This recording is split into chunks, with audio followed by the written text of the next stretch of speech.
Hello everyone, कैसे हैं आप लोग। मैं शिव कुमार शर्मा आप सभी का हार्दिक स्वागत करता हूं नर्सिंग ऑफिसर्स एकेडमी के ऑनलाइन प्लेटफॉर्म पे। आप सभी का स्वागत है। तो जैसा कि अब आप सब जानते हैं कि हम डिस्कस कर रहे थे कार्डियोवैस्कुलर सिस्टम, और उसके बारे में हमने बहुत हद तक डिस्कस कर लिया था। तो आज उसी कड़ी में हम बात करेंगे। आज stroke volume, ejection fraction, cardiac output, preload, after load, आज इन सब के बारे में अपन डिस्कस करने वाले हैं। तो be attentive in the class. Stroke volume, ejection fraction, cardiac output, preload, afterload. आज अपने जो टॉपिक्स रहने वाले हैं वो है stroke volume, ejection fraction, cardiac output, preload and after load. तो सबसे पहले अपन बात करते हैं स्ट्रोक वॉल्यूम के बारे में। What is stroke volume?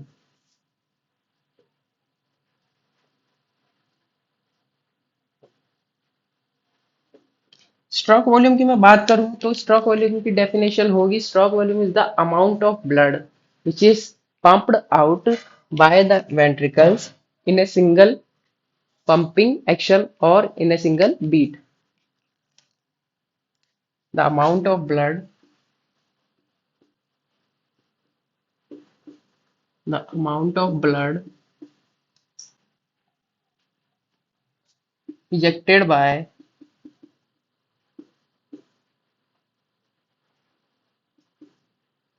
the each ventricles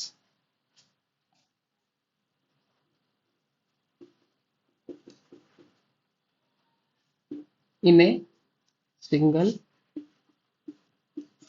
beat या फिर in a single pumping। क्या है definition? The amount of blood ejected by the each ventricles in a single beat or in a single pumping action, in a single pumping action। तो बात कर लेते हैं जो वेंट्रिकल्स के द्वारा पंप किया जाएगा ब्लड को सिंगल बीट में, वो क्या है आपका स्ट्रोक वॉल्यूम। उसे आप क्या बोलोगे? Stroke volume. तो ईच वेंट्रिकल्स की मैं बात कर रहा हूँ, राइट एंड लेफ्ट दोनों की जो बात होगी, उनसे जो ब्लड निकलता है उसे आप क्या बोलते हो? सिंगल बीट में जो ब्लड निकलता है उसे आप क्या बोलते हो? Stroke volume. सपोज करिए this is your left heart, this is your left heart eight the time of eight the time of relaxation, या फिर eight the time of and diastole. Diastole खत्म हो चुका है और कॉन्ट्रैक्शन होने वाला है या सिस्टोल होने वाला है, उस टाइम पर जो आपका लेफ्ट वेंट्रिकल है उसमें जो ब्लड है, सपोज करिए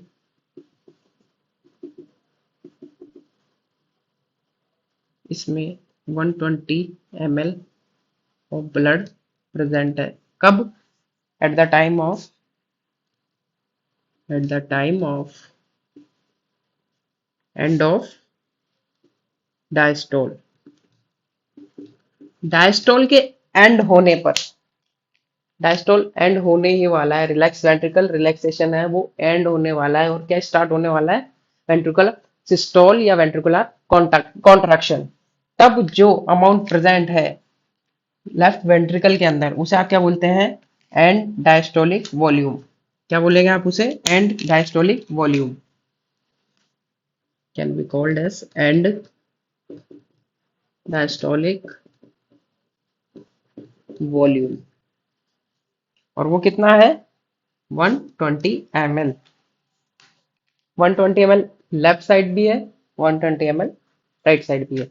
तो eight the time of the diastole ending है, तब जो ब्लड प्रेजेंट है वेंट्रिकल के अंदर उसको आप क्या बोल दिया? And diastolic volume. अब सपोज करिए कॉन्ट्रैक्शन स्टार्ट हुआ, कॉन्ट्रैक्शन स्टार्ट हो रहा है और आफ्टर कॉन्ट्रैक्शन, आफ्टर कॉन्ट्रैक्शन कुछ अमाउंट में ब्लड इजेक्ट हो गया आयोटा के द्वारा, इजेक्ट हो गया थ्रू द आयोटा, उसे आप क्या बोलेंगे? Stroke volume. और फिर आफ्टर इजेक्शन कुछ अमाउंट बच जाता है, आफ्टर इजेक्शन कुछ अमाउंट बच जाता है, उसे क्या आप बोलते हैं?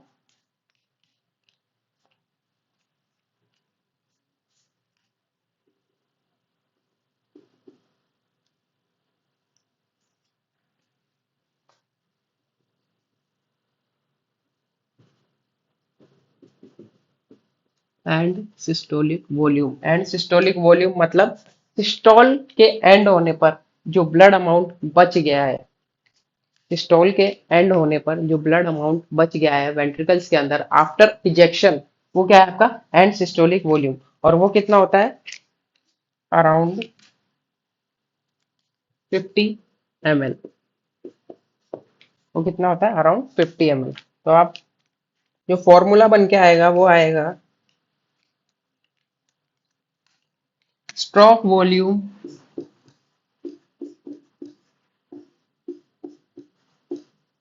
is equal to end diastolic volume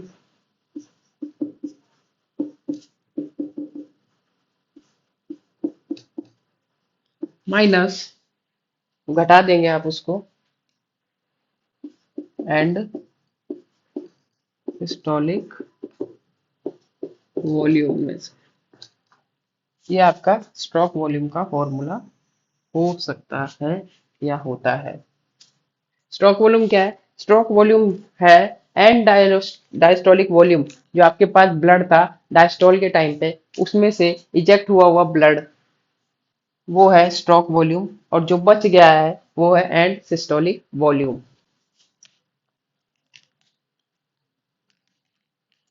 तो stroke volume will be, and diastolic volume अपने पास होता है 120 ml, अपने पास एंड सिस्टोलिक वॉल्यूम प्रेजेंट था 50 ml,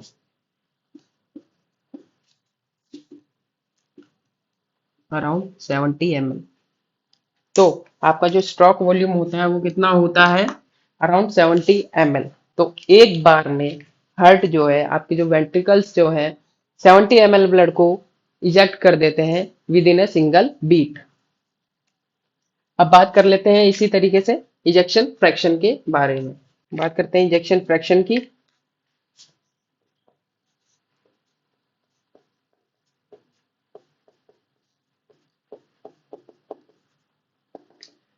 फ्रैक्शन का मतलब क्या होता है? फ्रैक्शन मतलब होता है पार्ट और कुछ अमाउंट, या फिर उसको आप बोल सकते हो हिस्सा, कुछ पार्ट, हिस्सा या अमाउंट, उसको आप क्या बोलते हैं? फ्रैक्शन। फ्रैक्शन मतलब percentage.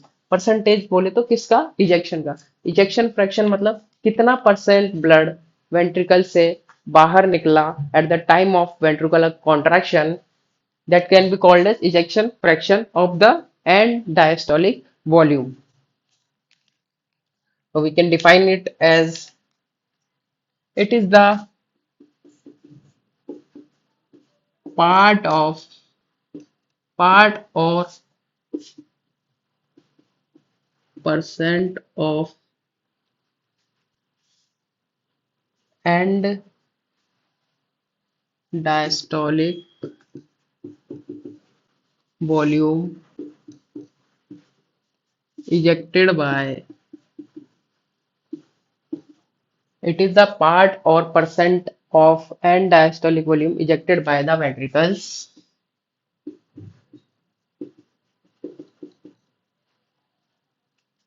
at the time of at the time of ventricular contraction.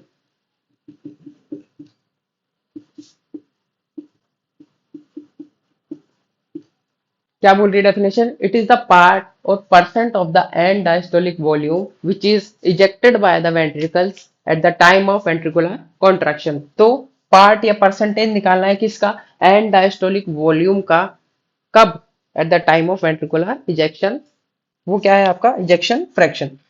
बात करी जाए तो ejection fraction is a better parameter. Ejection fraction is a better parameter to to calculate or to define the efficiency of the ventricles. क्यों? क्योंकि वो एक percentage आपको दे रहा है, एक पार्ट आपको बता रहा है कि कितना ब्लड वेंट्रिकल से इजेक्ट हुआ in comparison to end diastolic volume. जबकि जो स्ट्रोक वॉल्यूम है वो क्या है? स्ट्रोक वॉल्यूम ये डिफाइन करता है कि जो ब्लड इजेक्ट हुआ, अब वो कम भी हो सकता है और ज्यादा भी हो सकता है, बट जो इजेक्शन फ्रैक्शन है वो क्या बताएगा आपको कि जो पार्ट है एंड डायस्टोलिक वॉल्यूम का वो कितना इजेक्ट हुआ। तो वो एक बेटर पैरामीटर है, एक अच्छा पैरामीटर है कैलकुलेट करने के लिए हार्ट की एफिशिएंसी। सॉरी। तो इसका फॉर्मूला ऐसे हो सकता है, ejection fraction is equal two stroke volume divided by and diastolic volume. Stroke volume divided by end diastolic volume is equal to ejection fraction.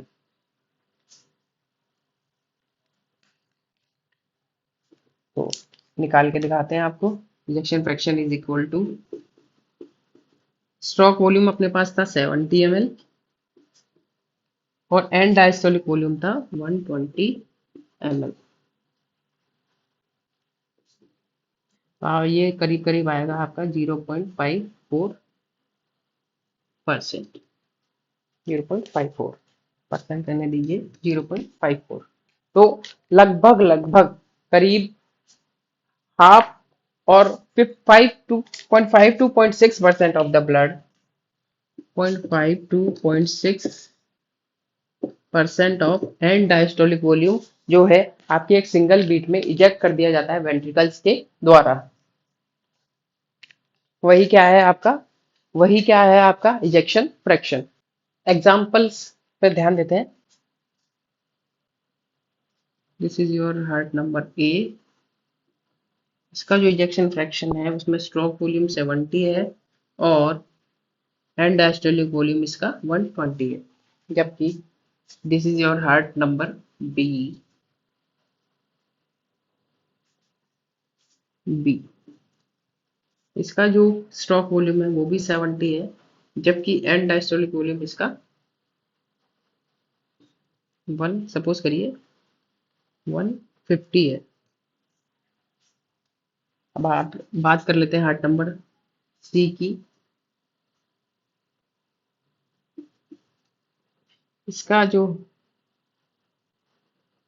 Stroke volume है वो भी 70 है, पर इसका एंड डायस्टोलिक वॉल्यूम 200 है या फिर 210 है।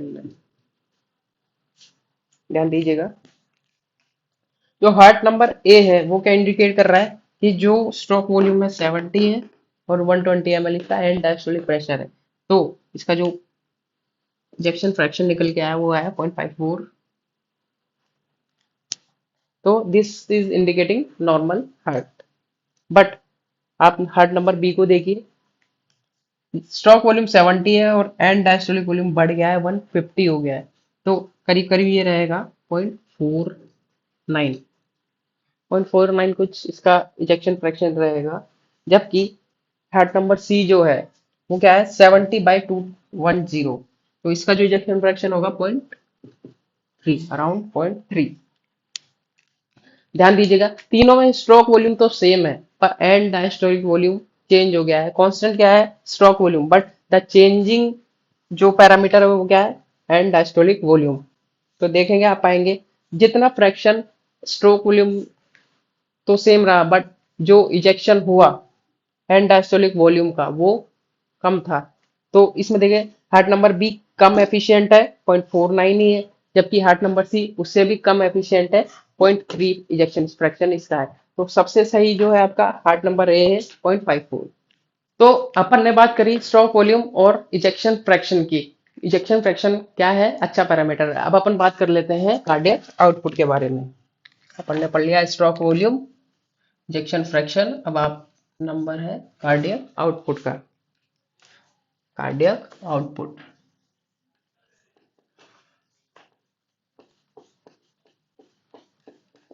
कार्डियक आउटपुट क्या है? कार्डियक आउटपुट को अपन ऐसे डिफाइन कर सकते हैं कि कार्डियक आउटपुट वो आउटपुट है जो कि एक गिवन यूनिट ऑफ टाइम में हार्ट के द्वारा पंप कर दिया गया है, वो क्या है आपका कार्डियक आउटपुट। और ऐसे कहें, amount of blood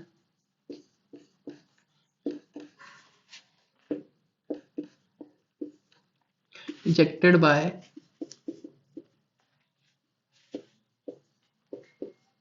the each ventricles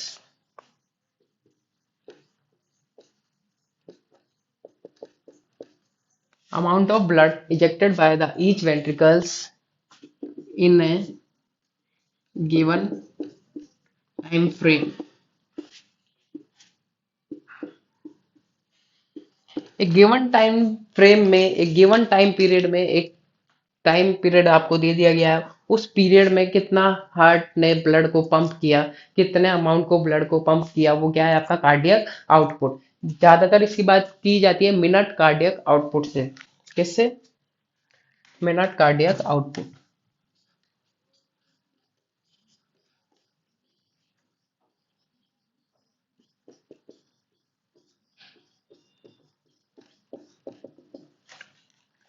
minute cardiac output क्या होगा? मिनट कार्डियक आउटपुट मतलब एक मिनट में कार्डियक या फिर हार्ट के द्वारा जो आउटपुट हुआ, जो वेंट्रिकल्स के द्वारा एक मिनट के अंदर ब्लड को पंप कर दिया गया, उस ब्लड का अमाउंट जितना था उसको आपने क्या बोल दिया? Minute cardiac output.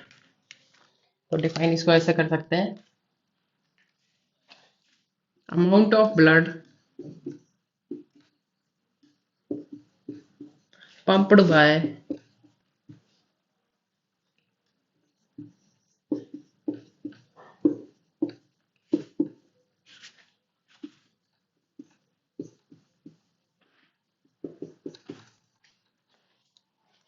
amount of blood pumped by the each ventricles in a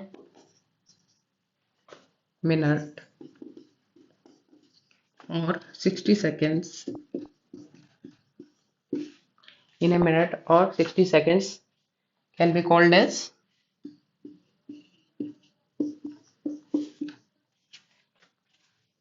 cardiac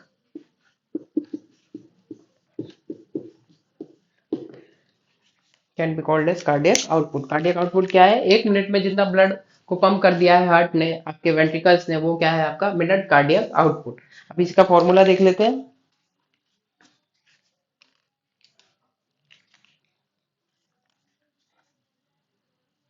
cardiac output is equal two stroke volume, एक बार में जितना ब्लड इजेक्ट किया, into heart rate. Heart rate क्या? जितना एक मिनट के अंदर हार्ट ने बीट किया, वो क्या है आपका हार्ट रेट है। तो ये क्या हो जाएगा इसका formula? Cardiac output is equal two stroke volume into heart rate. Stroke volume आपको पता है कितना होता है? 70 ml एक अडल्ट में, या फिर एक नॉर्मल या एक हेल्दी ह्यूमन बीइंग में जो स्ट्रोक वॉल्यूम है उसका अमाउंट होता है 70 ml। और हार्ट, वैसे तो हार्ट रेट वेरिएबल होता रहता है, बट इसको अपन मानते हैं 70 या 72।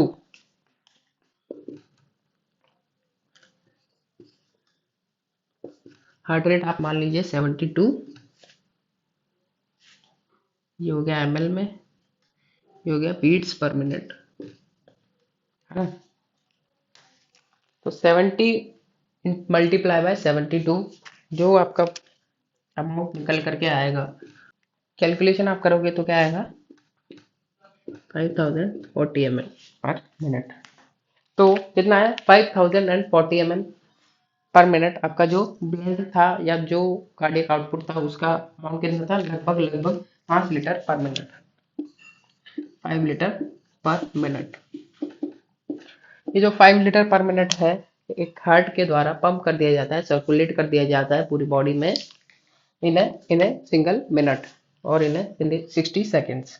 तो 5 लीटर पर मिनट है, जो आप ध्यान दीजिएगा। आपकी जो बॉडी में ब्लड का अमाउंट रहता है वो कितना रहता है? करीब करीब 5 लीटर। तो जो पूरा ब्लड है वो सर्कुलेट कर दिया जाता है 1 मिनट में हार्ट के द्वारा।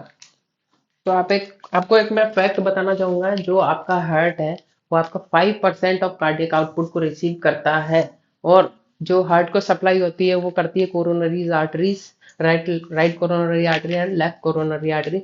ये कब रिसीव करती है ब्लड को? At the time of diastole. At the time of diastole, star लगा के आप लिखना चाहे तो लिख सकते हैं, एट द टाइम ऑफ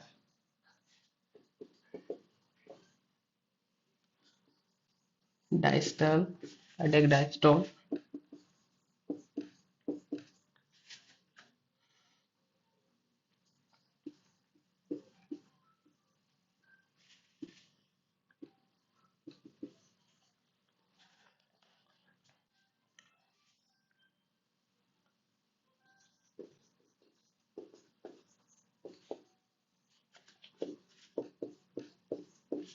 जो आर्टरीज ब्लड को सप्लाई करती है हार्ट के लिए, वो क्या, उनका क्या नाम है? Coronary arteries. और कब करती है वो? कार्डियक डायस्टोल के टाइम पर वो कार्डियक कोरोनरी आर्टरीज ब्लड को रिसीव करती है for the supply of heart.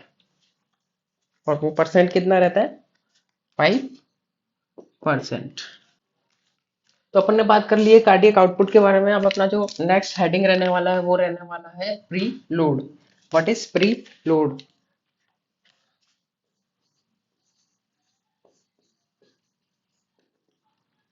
Pre load,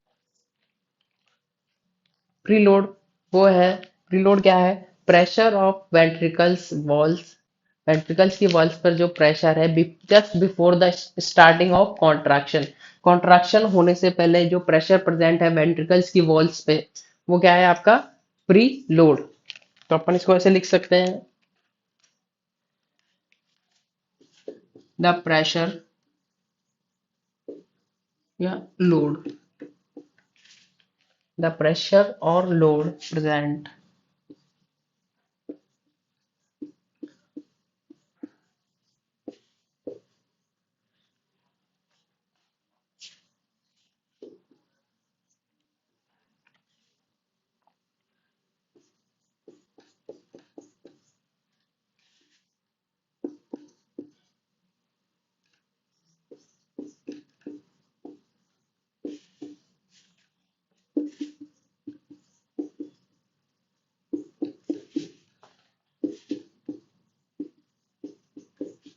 क्या है? द प्रेशर या load which is present on the walls of the muscles just before it start to contract. Start कर रही है contract करने के लिए, और उससे पहले जो लोड या जो प्रेशर प्रेजेंट है वॉल्स के ऊपर, वही क्या है आपका?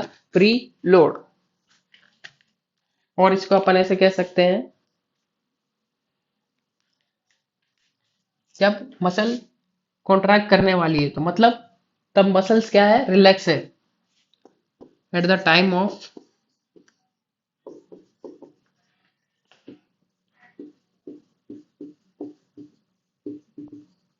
Eight the time of relaxation, relaxation के टाइम पे जो प्रेशर प्रेजेंट है वॉल्स पर, वेंट्रिकल्स की वॉल्स पर, तो उसी का नाम क्या है? या मसल्स पर जो प्रेजेंट है उसका नाम क्या है? Pre load. सपोज करिए this is your left heart,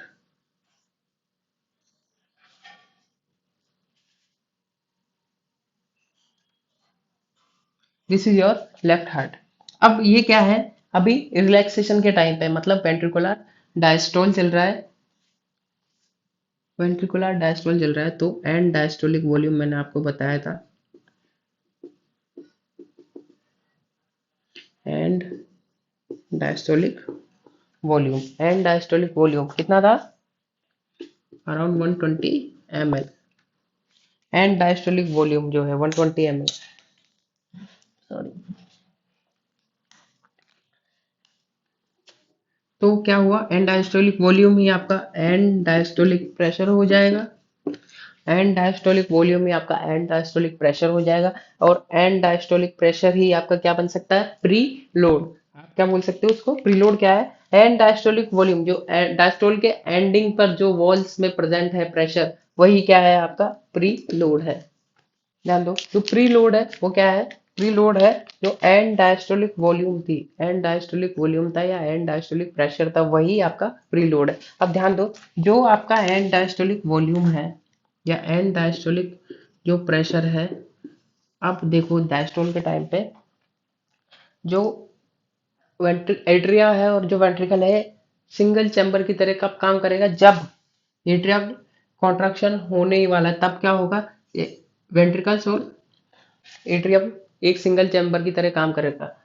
जो जब मैंने आपको कार्डियक साइकिल पढ़ाया था तब मैंने आपको समझाया था कि कैसे कैसे कार्डियक साइकिल में मूवमेंट होते हैं, कैसे कब किस टाइम पर एट्रिया जो है सिंगल चैम्बर की तरह काम करेगा, किस टाइम पर एट्रिया रिजर्वर की तरह काम करेगा और किस टाइम पर वेंट्रिकल्स और एट्रियम दोनों सिंगल चैम्बर की तरह काम करेंगे। तो आपको अगर जानना हो कार्डियक साइकिल के बारे में तो जो मेरी लास्ट वीडियो थी आप उसको देख सकते हैं। अब यहाँ पे ध्यान दीजिए, जो एंड डायस्टोलिक प्रेशर है और जो एट्रिया है और वेंट्रिकल है सेम चैम्बर की तरह काम कर रहे हैं, तो क्या होगा, जो एंड डायस्टोलिक प्रेशर होगा वही एट्रियल एंड एट्रियल प्रेशर होगा, जो एट्रिया के अंदर जो प्रेशर है वो ही कितना क्या होगा, एंड डायस्टोलिक प्रेशर के बराबर होगा। क्यों? क्योंकि दोनों सिंगल चैम्बर की तरह काम कर रहे हैं। और वही प्रेशर, वही क्या प्रेशर होगा, पल्मोनरी वेन्स का प्रेशर होगा।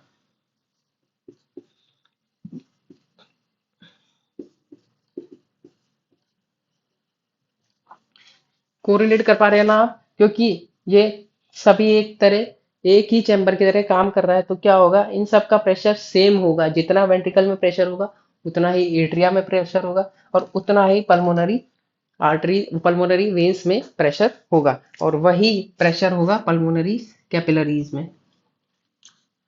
तो जो एक डिवाइस होता है पल्मोनरी वेज प्रेशर, एक प्रेशर होता है पल्मोनरी वेज प्रेशर जो प्री लोड को कैलकुलेट करने का या प्री लोड को नापने का जो तरीका वो क्या है, पल्मोनरी वेज प्रेशर के थ्रू आप उसको नाप सकते हैं। एक स्वान्स गेंज कैथेटर आता है, स्वान्स गेंज कैथेटर। श्वास गैस जो कैथेटर है उसको इंसर्ट कर दिया जाता है वेन्स के द्वारा। सपोज करिए श्वास गैस कैथेटर जो है उसको इंसर्ट कर दिया है रिट्रोवर्ट वीनस सिस्टम में, तब क्या होगा, वो यहां से होता होगा,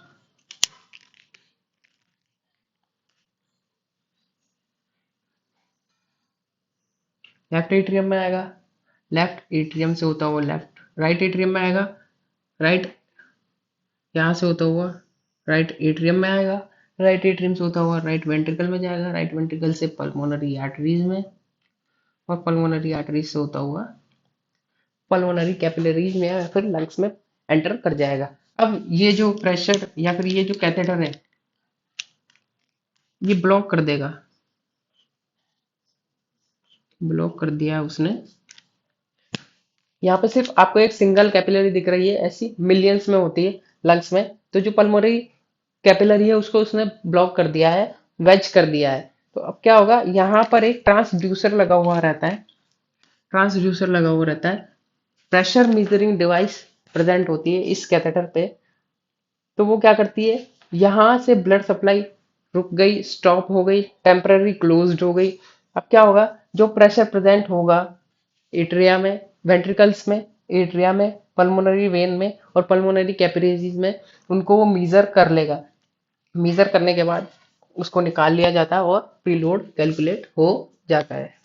तो अपना प्रीलोड भी हो चुका है। अब बात कर लेते हैं अपन आफ्टर लोड के बारे में। आफ्टर लोड के बारे में, आफ्टर लोड क्या है, आफ्टर लोड वो लोड है या वह प्रेशर है जो कि प्रेजेंट है, वह लोड है या वह प्रेशर है जो कि प्रेजेंट है मसल्स वॉल्स पर eight the time of contraction. Contraction के टाइम पर जो लोड प्रेजेंट है मसल्स में उन्हें आप क्या कहते हैं, आफ्टर लोड। डिफाइन कर सकते हैं, इसको डिक्टेट कर देते हैं, द प्रेशर या load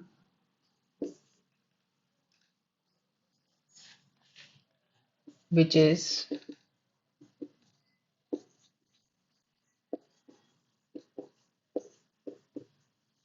the pressure which is present on the wall of muscles the pressure which is present on the wall of muscles at the time of ventricular contraction. Ventricular contraction के time पे जो pressure present है walls के ऊपर या फिर muscle wall के ऊपर, उसी को आप क्या बोलते हैं? After load. This is your left heart.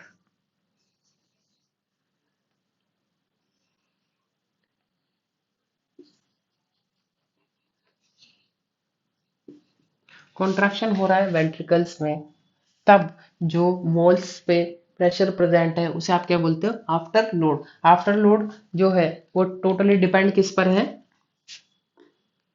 Total peripheral resistance पर. टोटल पेरिफेरल रेजिस्टेंस पे आफ्टर लोड आपका डिपेंड होता है. क्यों? क्योंकि जो लेफ्ट वेंट्रिकल है इसको इजेक्ट करना है ब्लड को इजेक्ट करना है. किसको तोड़ते हुए? पेरिफेरल जो रेजिस्टेंस है आर्टरीज में उसको तोड़ते हुए इसको ब्लड को इजेक्ट करना है आयोटा में. तो जो आफ्टर लोड है वो work against the peripheral resistance. तो अपन अब देख लेते हैं आफ्टर लोड क्या है. आफ्टर लोड वही प्रेशर है जो कि प्रेजेंट है on the at the time of contraction, at the time of ventricular contraction. जो प्रेशर प्रेजेंट है, जो लोड प्रेजेंट है at the on the wall of ventricular muscle which is known as after load. अब जो pre load है, pre load is proportionate to cardiac output and जो after load है inversely proportionate है cardiac output के. अगर preload बढ़ रहा है तो कार्डियक आउटपुट भी बढ़ेगा, और अगर आफ्टर लोड बढ़ रहा है तो कार्डियक आउटपुट डिक्रीज हो जाएगा. तो दोस्तों ये थे आज के कुछ न्यूआंसेस जो कि बहुत जरूरी होते हैं कार्डियोवैस्कुलर सिस्टम में. वो क्या क्या है? Stroke volume, ejection fraction, cardiac output, preload, after load. ये थोड़े से कुछ महत्वपूर्ण टॉपिक थे जिनके बारे में अपन ने डिस्कस किया. अगर आपको वीडियो पसंद आया तो वीडियो को शेयर जरूर करिए. Thanks, have a nice day.